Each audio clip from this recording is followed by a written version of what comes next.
तुम्हाला इंग्रजीमधले हॅज हॅवचे सर्वच्या सर्व युजेस शिकवण्याचं चॅलेंज घेतले आणि हा आहे या सिरीजचा पार्ट 1. आज आपण या सिरीजसाठी आपल्याला लागणाऱ्या सर्व बेसिक गोष्टी शिकणार आहोत.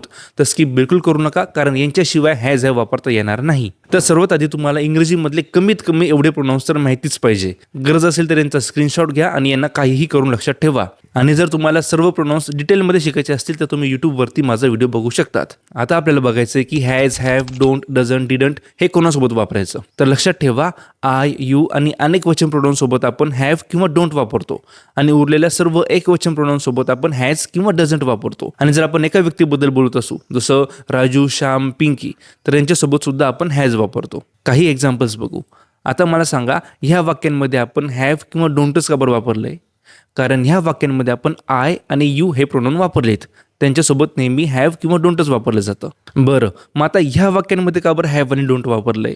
कारण ह्या वाक्यांमध्ये आपण अनेक वचन असलेले प्रोनाउन वापरलेत, जसं वी आणि दे. तसंच ह्या वाक्यांमध्ये आपण हॅज किंवा डझंट वापरलंय, कारण ह्या वाक्यांमध्ये आपण एक वचन असलेले प्रोनाउन यूज केलेले आहेत. आता हे वाक्य बघा, ह्या वाक्यामध्ये सुद्धा आपण हॅज किंवा डझंट वापरलंय, कारण ह्या वाक्यांमध्ये आपण एकाच व्यक्तीविषयी बोलतोय, जसं श्याम आणि राजू. आता राहिला प्रश्न डिडंटचा.